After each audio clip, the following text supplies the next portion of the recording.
The Combat Achievement Diary. A series of tasks made to challenge players in old school RuneScape.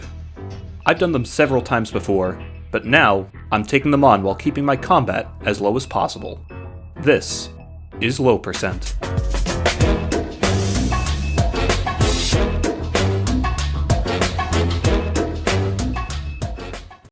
Welcome back to Low Percent, the series where I try to obtain a Zuck helmet on a Zerker build. Now before we get into today's video, I just want to tell you, there's a lot that goes on today. And when I said this episode would be nutty, I meant it. When I planned out this episode's content, I might have underestimated how long it would be. So there will be a part 2 to episode 6, and episode 6.5, if you will.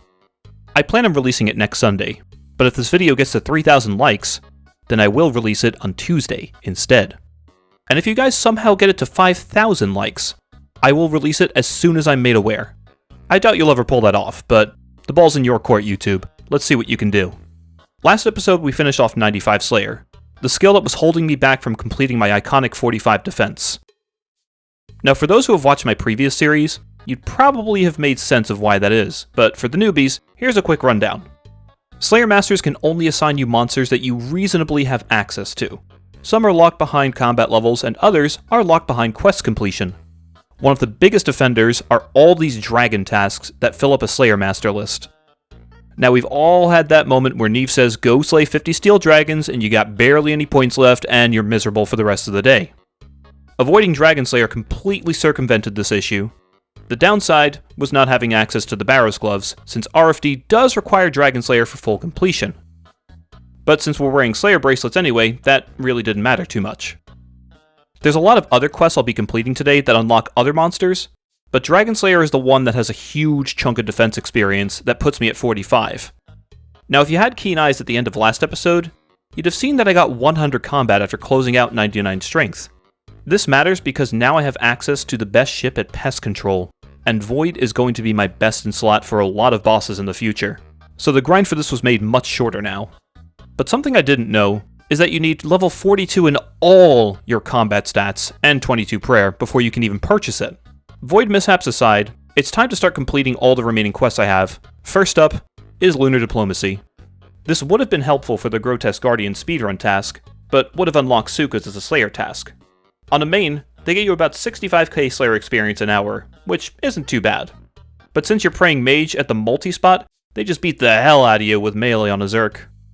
This would have been a drain of my Slayer points since I'd just be skipping it. Lunar Diplomacy? Done.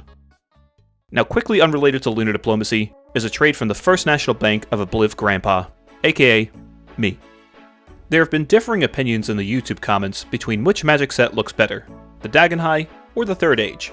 And since we've been wearing Dagonhai for some time now, we are being traded over the Third Age Mage Hat, the robe top and bottoms, and a Dragon Scimitar LED sign. Ladies and gentlemen, I am happy to announce that I am partnering with Creator Crafted. Creator Crafted is a brand born from the passion of creators, bringing you all sorts of high-quality merchandise to truly deck out your gaming space. A company that makes LED signs, mousepads, and plushies of my favorite video game, all made and inspired by truly dedicated fans of the game. There is no universe in where I say no to this. I've personally picked out the Dragon Scimitar as my first, and I can definitely see myself picking up more decorations as the year goes on. They have a winter sale that is ending soon, and almost everything is discounted. On top of that, they've got new products on the way that you can pre-order so you don't miss out, including the Infernal Cape sign, Theater of Blood mouse mat, and more. Not to mention the plushies. Just look at the Baby Baron. How could you say no? Now what's great products without a great deal? You can click the link in the description to support the channel, or use code COLD10 at checkout for an additional 10% off. A massive thank you to Creator Crafted for sponsoring today's video. And now the change is complete. We may see the Dagonhai come out again, but I think it's time the Third Age gets some love. Comment down below which set you like better, Third Age or Dagonhai. Whichever set gets the most support will be the one I use for the finale. Now back to the quest grind. If you do Lunar Diplomacy, you have to do Dream Mentor as well. Dude, this thing is destroying me. Dream Mentor? Done. At the end of last episode, I grabbed a Hydra task from Konar. Now while I could go do the other quests now, I have plans to get another Slayer task after this one is done. But I desperately wanted Lunars for this boss, and putting Suka's on the list for one more assignment is a very fair trade. Having the Vengeance spell is going to be a great help for the speedrun task at Hydra. But before all that, let's settle a concern that a few of you had regarding the no pressure task. Thankfully, Jagex only cares about the weapon and not the armor, so even a pure could do this if they wanted to. Now, doing it without armor isn't the end of the world. All it means is the task is just longer. Hey, at least I get the Slayer Helm bonus.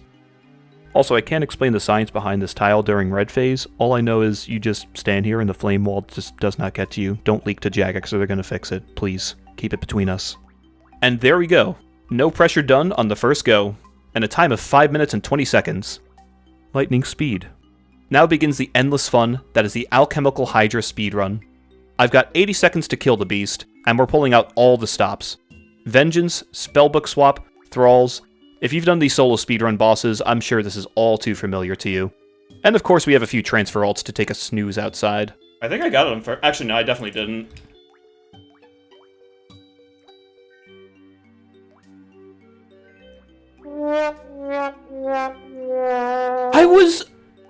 Dude, I was one tick away from getting it! Oh, I'm depressed. Now I've got either major or minor OCD, and I can't tell which. And constantly getting this message is going to get annoying. So I decided to hang up the melee gear and knock out the 15 kill trip. Back to depression.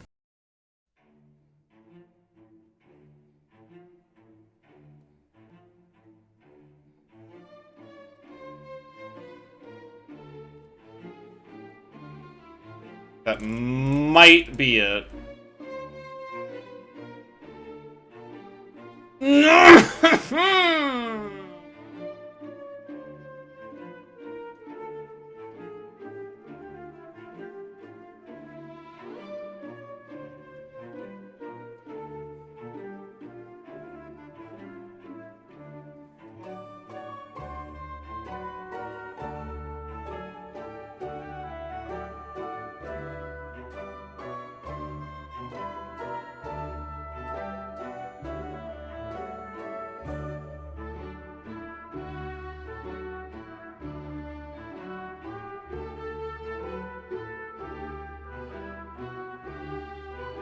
That's gotta be it.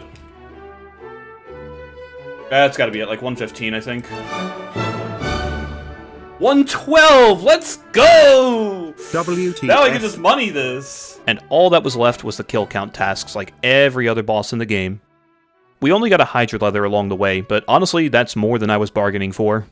Now I've got one Slayer assignment left that I want to grab, and that's Avian Seas. You do need to spend Slayer points to unlock them, and I did extend them a long time ago. I've not talked about this at all, but Kriara is going to be very different on this account compared to a main. I've not tried it out before, but I'm sure you can use your imagination why 45 defense 30 kill Kriara trip might be a tad on the difficult side. But that's for future me to worry about. With the task secured, we can officially hang up the Slayer arc of this series, and now it's time to quest our brains out. Starting with the iconic free-to-play quest, where you 2-hit Elvarg with a Karazi, just like Jagex intended. Dragon Slayer is done, our Slayer list is absolutely doomed, and we got 44 defense. Hero's Quest is done, leaving us just under 1,000 experience until that 45 defense mark, and that teeny bit of experience giving us 70 smithing too. Now there's no other quest for me to do that give defense experience, so I just got 45 defense on the poor jail guards. Stack of helmets? Purchased. Oh man, it feels so good to have the proper helmet, but that glove slot leaves a lot to be desired. I'm pretty sure when Jagex made this quest, this was the intended way to beat it. Full third age, and a shadow of 2 Mechan. Now something terrifying about the experience rewards here is when you select the skill, it doesn't give a confirmation message, so I'm taking my time to not rush through the dialogue option and accidentally pick defense. Legends Quest? Done. And that's the last RFD requirement. Oh yeah, now that I'm 42 defense, let's go buy that Void. There we go. So many logging slots right there. Do you see that? Wow! Logging all over. Alright, now we make it elite. Wait, what the?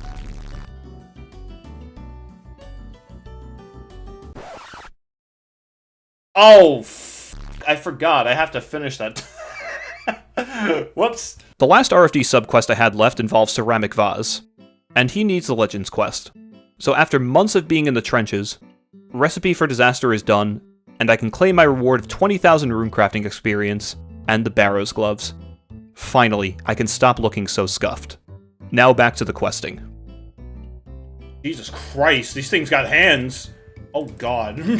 I don't know what to pray. Everything just hits me the same anyway. Like, what does it matter what I'm praying at this point? You know, there's something special about absolutely dunking on a quest boss when you're very overpowered. I'm only just now unlocking the Whirlpool dungeon, because once you unlock it, you can start getting Water Fiend tasks, and that's bad. And again, quest bosses, an absolute joke when you come at them with full power.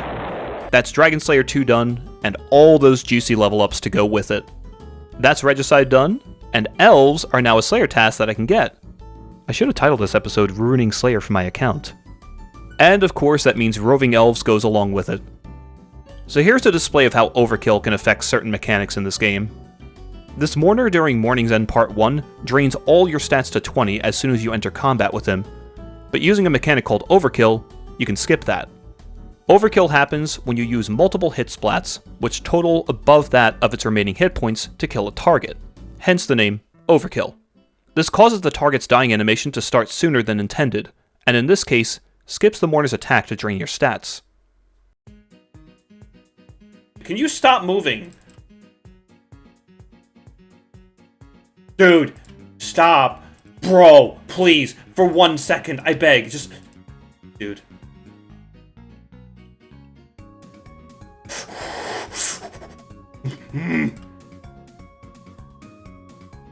Morning's End Part 1, and Morning's End Part 2, done.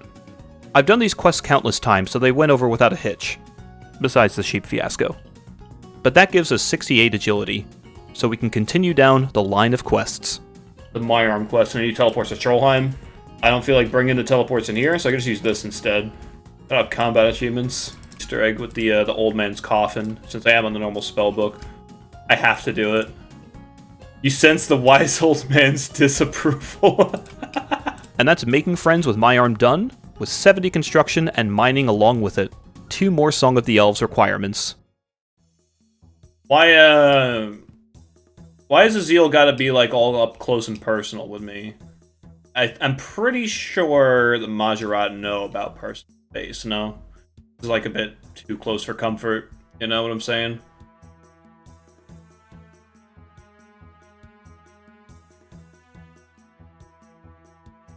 Oh, I got the skip on it, so I don't have to use the whatever. Bye. So you can skip the quest version.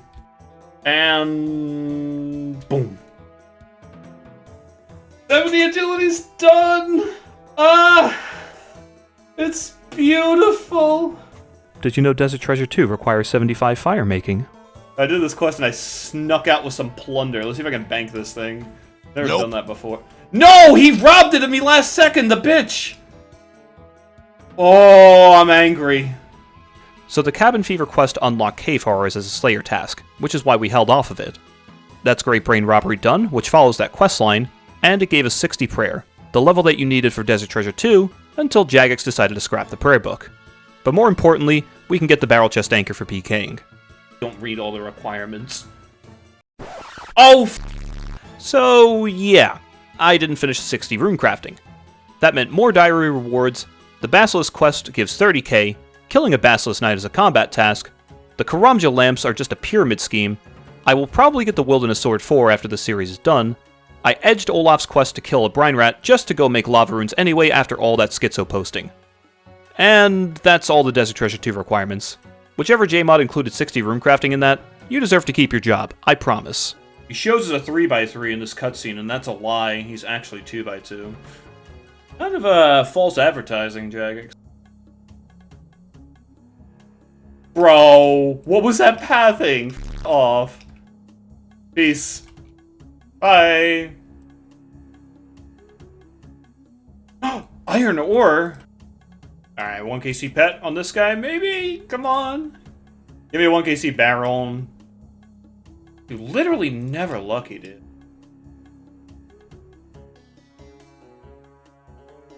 Wait, this enraged phase is so slow. I forgot it's like half speed for the quest version. Or sorry, like his name is like backwards in RS3, or rather like old school RuneScape is like his name backwards. So we get Bannekin, and then the other one's like Napkinby or whatever. Asgarnia Smith was Slisk all along? And that's Desert Treasure 2 completed. We can now equip the new rings, and with all my new upgrades, it's time to get down to business. And my first order of business is more of an unnecessary one. Welcome to the Theater of Blood. Today, we're going to be doing what's never been done before. A Theater of Blood solo on a Zerker.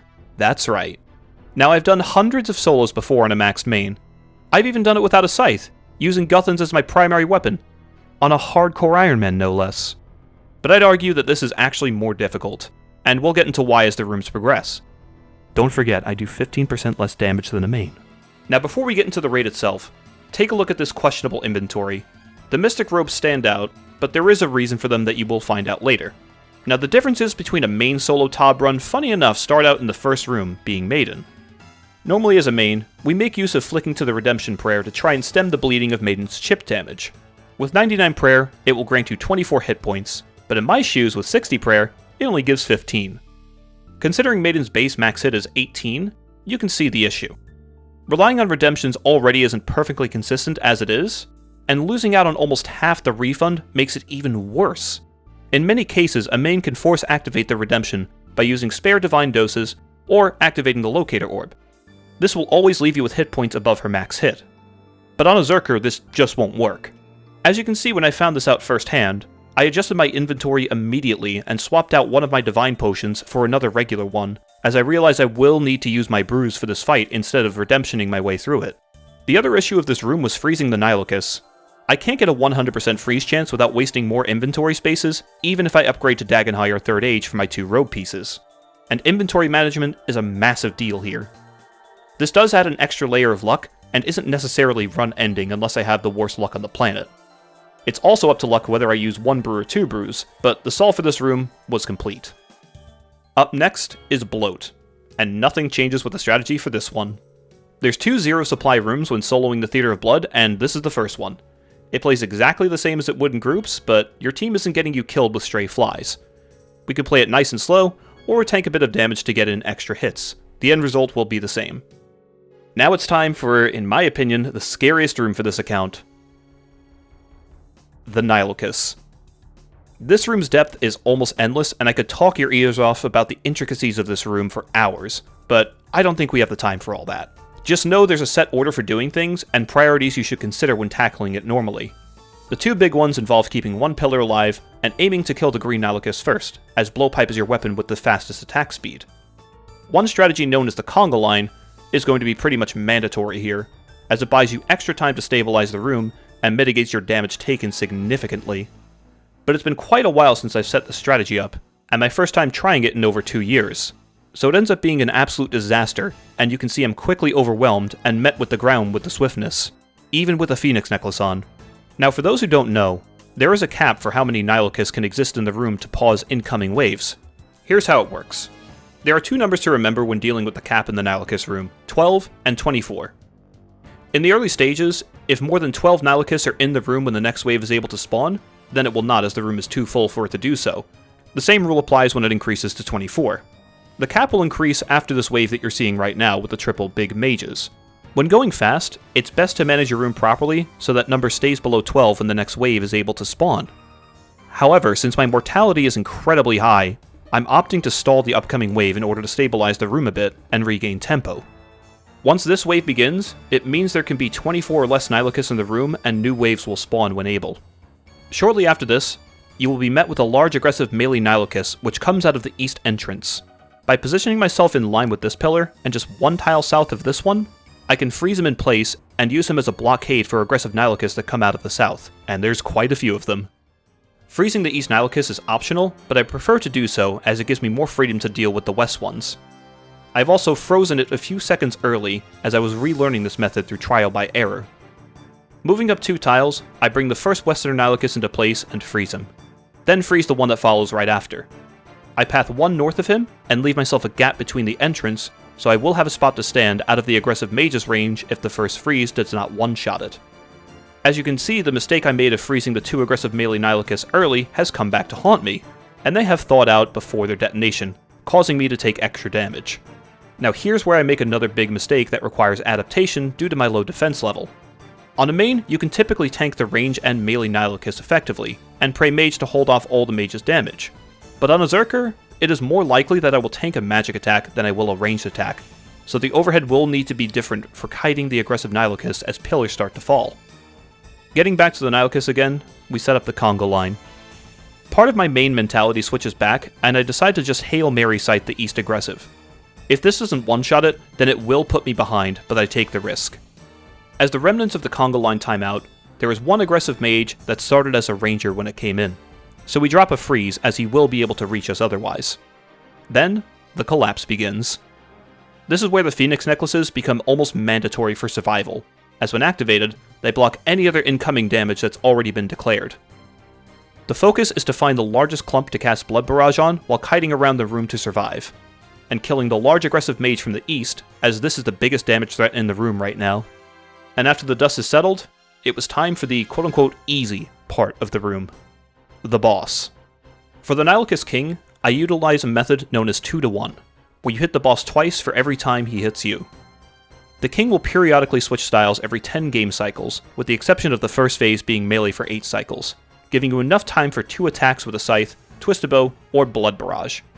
The King will not attack you if you attack him on his last cycle while you were stood underneath him. An easy way to set up your rhythm is to declare your attack on the Nylus King the moment he starts moving. And with precise timing, we have 2-to-1 cycles set up. Repeating this for a few minutes, and we make it to the end with no problems thanks to the Blood Fury and Blood Barrage keeping us topped up. Up next is Sotetseg. And much like Bloat, this room is a zero supply use room, sans Purple Sweets. And just like Bloat, the strategy for this room does not change at all compared to a main. It's just a bit slower given our loss in DPS. As you can see here, we have 80% DPS compared to a main with 2 hammers landing, and 70% with no hammers landing, just to showcase how weak Zerkers really are. Now this room will require you to tick eat, but you can use Sodateg's auto attack animation as a visual cue for when to do it. And for the mazes, we use the print screen button on our keyboard, and good ol' MS Paint as a reference. The important part of this room is what happens after Sotetseg falls, and that's the supply chest. This is the reason why I have Mystic Robes, as I'm going to need a ridiculous amount of prayer potions for the next room. And as rich as I am, I don't want to trade 3rd Age robes for prayer potions. With the Locator Orb in my inventory, 4 brews should be enough to take on Veric. But first, we need to handle the Rat Bat, known as Zarpus. Phase 1 will only give 7 vents, and it's important to try hard in a solo because each orb that gets to him will heal for 20 hit points, and that's a pretty big deal all things considered. When Phase 2 begins, the difference between a team and a solo will show immediately. Zarpus attacks will split when landing and target other players, but if there's no other players, they will pick random tiles to emulate a party size of 3. This causes the room to fill up faster than it would in a trio, and making sure to step back to the same tile twice becomes incredibly important. Now since Zarpus has 0 style defenses, the damage comparison is pretty much the same as it was in Maiden, but I'm still not taking this room lightly. A 15% damage nerf is big, and on top of that, my prayer potions are about 60% effective as they would be on a main. Remember what we discussed in Maiden about redemption? Well, that prayer is the only way you can clear this room in a solo. If you're familiar with Vespula and Chambers of Xeric, think of this as sort of a melee version of the boss, but with no prayer enhance. When the room fills up to a certain point, you'll need to resort to stepping under. Zarpus functions in a different way than most bosses, where he will only declare an attack on specific cycles, and if he can't see anyone, he won't attack at all. Being stood underneath Zarpus makes it so he's unable to see you. But when you step under him, he will hit you with 2 hit splats dealing between 3 and 8 damage each. This will make it so Redemption will 100% keep you alive with 9 or more hit points. But with a max hit of 16 and a Redemption value being 15 compared to a main's 24, I'm sure you can see the issue at hand. Look how fast my prayer potions are being depleted, and how much left of Zarpus I need to chew through. Zarpus will screech and stop attacking once he reaches 1/3 of his starting hit points. Since Zarpus woke up with 81.5% hit points, I need to knock him down to 27.1% to initiate Phase 3 and be home free. Because of poor luck, the front 12 tiles where you can push yourself out to attack Zarpus are almost completely gone, and I'm entirely reliant on stepping under now. Not to mention, only one of my Dragon Warhammers hit, hampering my damage even further. So by the time Zarpus lets out his screech, I'm left with 4 doses of Restore, which is not even close to the amount I will need for Veric. All I can do now is resign while trying to smuggle out the Dawnbringer, and try again.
And after many trials and tribulations, we were presented with what could be the winning run.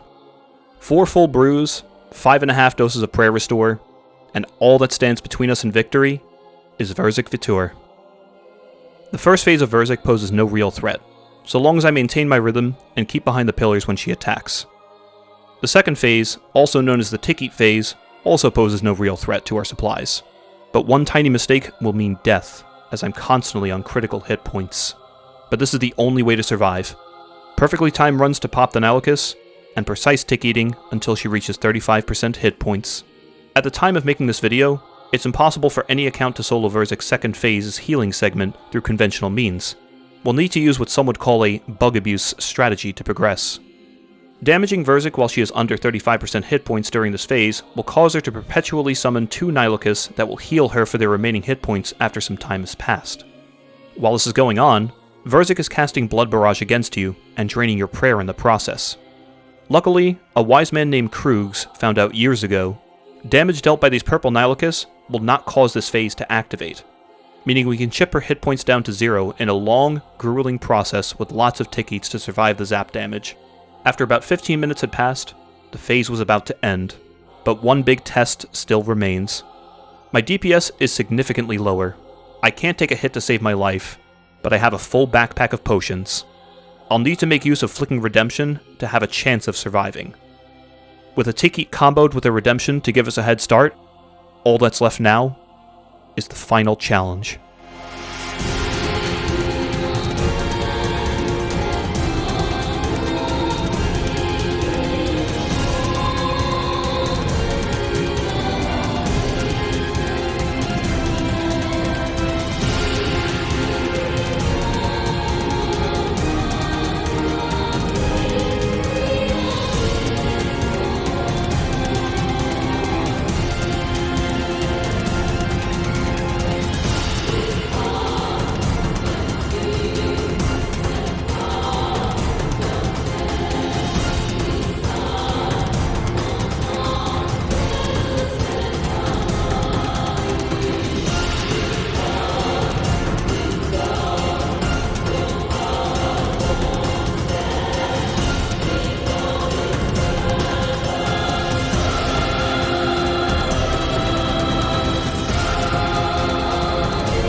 Not even fucking close, baby. Not even close.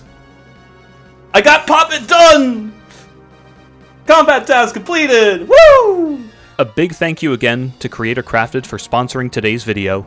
Don't forget to use my link in the description, or use code COLD10 at checkout for an additional 10% off. Remember, these deals won't last forever, so don't miss out. Now to answer the question that everyone wants the answer to. I'm not milking, we'll just show, is it purple? Of course the f*** it ain't.